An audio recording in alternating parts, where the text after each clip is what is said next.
L'histoire de Juda et Tamar, Genèse 38. En ce temps-là, Juda quitta ses frères et s'établit près d'un homme appelé Hira, d'Adulam. Genèse 38, 1. Là, il vit la fille d'un Cananéen nommé Shua, et il la prit pour femme. Elle enfanta 3 fils, Onan et Shelah, et de 5.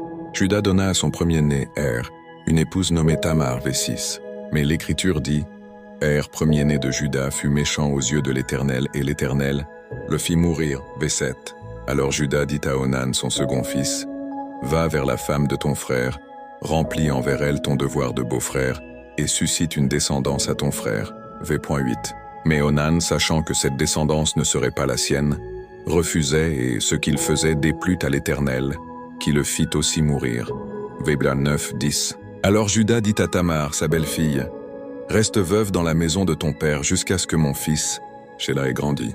v. 11. Mais au fond, Juda craignait que Shelah ne meure aussi. Ainsi Tamar attendit dans la maison de son père. Avec le temps, la femme de Juda mourut.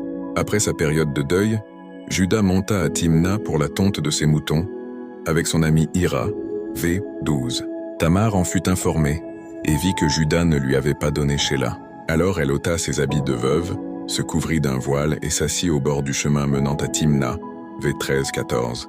Juda la vit et pensa qu'elle était une prostituée, car elle avait le visage couvert, v. 15.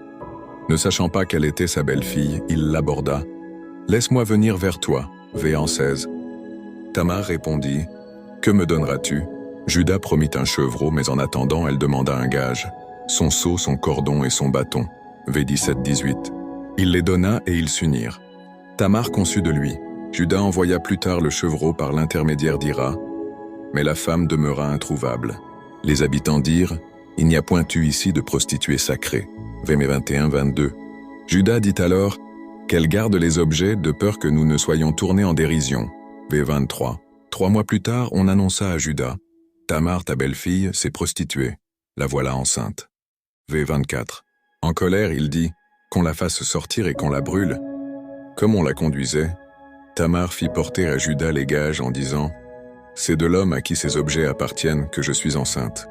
Reconnais donc à qui appartiennent ce seau, ce cordon et ce bâton. » v. 25. Juda les reconnut et déclara, « Elle est plus juste que moi puisque je ne l'ai pas donnée à mon fils Shelah. » v. 26. Quand arriva le jour de l'accouchement, Tamar mit au monde des jumeaux. L'un tendit la main et la sage-femme y attacha un fil écarlate pour le marquer. Mais il retira la main, et son frère sortit le premier. Elle dit, « Quelle brèche tu as faite ?» Et il fut appelé Pérez. Puis sortit son frère qui avait le fil écarlate et il fut appelé Zéra. v. 27, 30.